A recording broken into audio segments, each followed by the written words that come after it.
Hello friends, welcome back to the movie cancer. So ఈ రోజు topic ఏంటంటే, ఇందాకే కల్కికి సంబంధించిన ఫుల్ రివ్యూ అయితే చేసా. సో ఇదైతే ఇన్ డెప్త్ రివ్యూ అనమాట. చాలా లోతుకి అయితే కొన్ని స్పాయిలర్స్ ఉంటాయి అనమాట. సో ముందే చెప్పేస్తున్నా, సో స్పాయిలర్ అలర్ట్ అనమాట. సో ఇక వీడియోలోకి వెళ్ళిపోయినట్లయితే ముందుగా షార్ట్ గా అయితే స్టోరీ చెప్పబోతున్నా. ఫస్ట్ చూసుకున్నట్లయితే మన మహాభారతాన్ని చూపెట్టారు. మహాభారతంలో మనకి కృష్ణుడు అండ్ అశ్వత్థామ వీళ్ళిద్దరు ఫైటింగ్ సీన్స్ చూడొచ్చు. So after full Mahabharatam close అయిన తర్వాత ఉత్తర కడుపున అయితే అశ్వత్థామని అయితే బ్రహ్మాస్త్రాన్ని ప్రయోగిస్తాడు. సో మళ్ళీ కృష్ణుడు చంపడానికే ట్రై చేస్తారనమాట. సో కృష్ణుడు అయితే శాపం పెడతారు, నువ్వైతే కలియుగం అంతమయ్యే వరకు, అంటే కలియుగం అంతమయ్యే టైంలోనే కృష్ణుడు వస్తాడు. సో కలి వస్తున్నాడు. సో కలి వచ్చేంత వరకు, కలి వచ్చిన తర్వాత నేను కలికిగా పుట్టబోతున్నా, కలికిగా పుట్టేంతసేపు వరకు నువ్వు నన్ను కాపాడాలి. నేను కాపాడితే నీ శాప విమోచన అయితే వస్తుంది. నువ్వు అప్పటిదాకా నువ్వు ఎట్లా ఉంటావు అంటే, నువ్వు పుండ్లతోటి అదోటి ఇదోటి ఇట్లా కొద్దిగా అనారోగ్యంగా అయితే ఉంటావు అని చెప్తాడు అన్నమాట. సో అప్పటిదాకా చిరంజీవిగానే ఉంటానని కృష్ణుడు అయితే చెప్తాడు. సో దాని తర్వాత నుంచి అయితే మనకి కాంప్లెక్స్ అని చూపెట్టారు. కాంప్లెక్స్ లో ఏంటంటే సుప్రీం యాస్కింద్ అనమాట. సుప్రీం యాస్కింద్ ఏం లేదు, ఒక ప్రయోగం చెప్తాడు.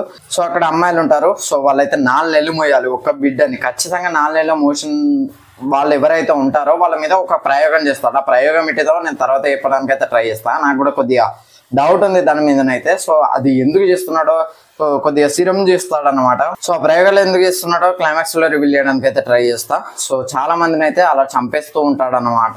సో అందులో తట్టుకొని చాలా మంది ఎవరు ఉండరు, 9 నెలల కంటే తక్కువ మంది ఉంటారు అనమాట. సో ఆ బేబీ వస్తుందని కలికి ముందే తెలుసు. సుప్రీం యాస్కిన్కి అయితే ముందే తెలుసు కలికి వస్తాడని చెప్పేసి. సో అందుకనే ఈ ప్రయోగం చేస్తాడు అనమాట. సో ఇదైతే మనకు క్లియర్ గా అర్థమవుతుంది. సో ప్రయోగం చేసిన తర్వాత ఎవరు తట్టుకోలేకపోతే వాళ్ళని అయితే కాల్చి చంపేయడం అయితే జరుగుతుంది. సో ఇది సినిమాలో. సో ఇక భైరవ ఇంట్రొడక్షన్ చేస్తే తన కాంప్లెక్స్ పోవాలి, తన కోసం ఏదైనా చేస్తాడో మన భైరవ, ఇదైతే మనకు క్లియర్ గా అర్థమవుతుంది. దీపికా పడుకునే గురించి మాట్లాడుకున్నట్టయితే దీపిక ఏం చేస్తున్నాడు, దీపికా పడుకునే కూడా ప్రెగ్నెంట్ అవుతుంది. సో శంబాల అనే ప్లేస్ ఉంటుంది. సో అదైతే హైడ్ అయి ఉంటుంది. సో శంబాల ప్రజల్లో కలికి బర్త్ ప్లేస్ మనకు ఆల్రెడీ తెలిసింది. దీపిక కోసమే వెతుకుతూ ఉంటారు శంబాల ప్రజలు.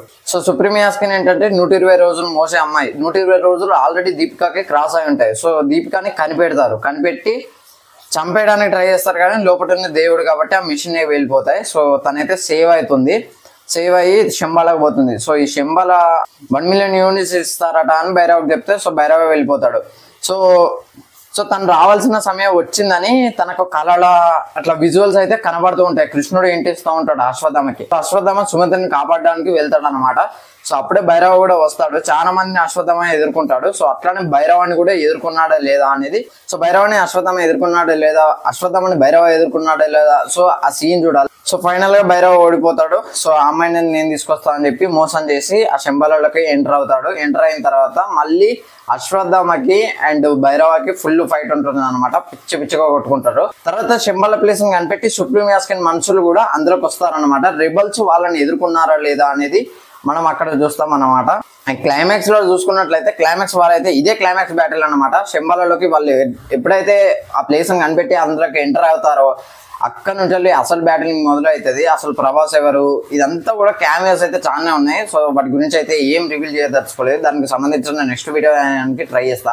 బేసికల్లీ ఒకటే, సుమంత్ని అశ్వత్థామ కాపాడిందా లేదా, భైరవ కాంప్లెక్స్ కు వెళ్ళిందా లేదా, సుప్రీం యాస్కిన్ కావాల్సింది దొరికిందా లేదా అనేది స్టోరీ. సో ఇది మాత్రం మీరు మూవీలో చూస్తారనమాట. సో ఇక సాంగ్స్ విషయానికి వస్తే సాంగ్స్ అండ్ బీజిఎం అయితే చాలా బాగుంది. నాకైతే ఇంకా మైండ్ లోనే తిరుగుతూనే ఉన్నాయి. ఆ బీజిఎంస్ అయినా విఎఫ్ఎక్స్ అయినా, ముఖ్యంగా మహాభారతం గురించి కూడా ఒక వీడియో చేయడానికి ట్రై చేస్తా. అసలు ఏం చూపెట్టారు మహాభారతాన్ని, ఏమంటే మనది టాలీవుడ్ కాదు, ఇది బాలీవుడ్ కాదు, ఇది కోలీవుడ్ కాదు, ఇది హాలీవుడ్ ఫిలిం రాబాయ్ అన్నట్టుగా మన టాలీవుడ్ మూవీని అయితే హాలీవుడ్ మూవీ రేంజ్ లో తెరకెక్కి చూపించే ప్రయత్నం అయితే చేశారు నాగేశ్వరన్ గారు. అందులో అయితే 100% సక్సెస్ అయ్యారని చెప్పొచ్చు, అంతకు మించి అని చెప్పొచ్చు. అరే ఏ మూవీస్ తీస్తున్నారా టాలీవుడ్ వాళ్ళారా అని హాలీవుడ్ వాళ్ళు కుళ్ళుకునేలా చేస్తున్నాడు మన నాగేశ్వరన్ బాయ్ అయితే. సో ఇదైతే మనకు క్లియర్ గా అర్థమవుతుంది. సో డైరెక్షన్ విషయానికి వస్తే మాత్రం నాగేశ్వరన్ గారు అయితే చాలా బాగా డైరెక్ట్ చేశారనమాట. ముఖ్యంగా యాక్టింగ్ కూడా చాలా బాగా అందరు చేశారు. కెమెరాస్ కూడా చాలా బాగానే ఉన్నాయి. సో ఇంతటి విజన్ నాగేశ్వరన్ బుర్రలో తట్టడానికి అసలు ఎట్లా తట్టిందో అని మనం ఆలోచిస్తానే కొద్దిగా కన్ఫ్యూజన్ ఉంది. అంత బాగున్నాయి విజువల్స్ అయినా, తన స్టోరీ టెల్లింగ్ అయినా, చాలా బాగున్నాయి. నెక్స్ట్ పార్ట్ కూడా రాబోతుంది. సో దాని గురించి కూడా ఒక వీడియో చేయడానికి ట్రై చేస్తా. సో ఇది ఫ్రెండ్స్ ఓవరాల్ గా వీడియో అయితే కల్కి స్టోరీ అయితే ఇదన్నమాట. సో ఇంకెవరైనా మూవీ చూడకపోతే మాత్రం ఖచ్చితంగా చూడండి, మిస్ కాకండి. మీరు మిస్ అయితే మాత్రం తర్వాత బాధపడతారు, థియేటర్ లో చూస్తే బాగుంటారా భయ్య అని చెప్పేసి.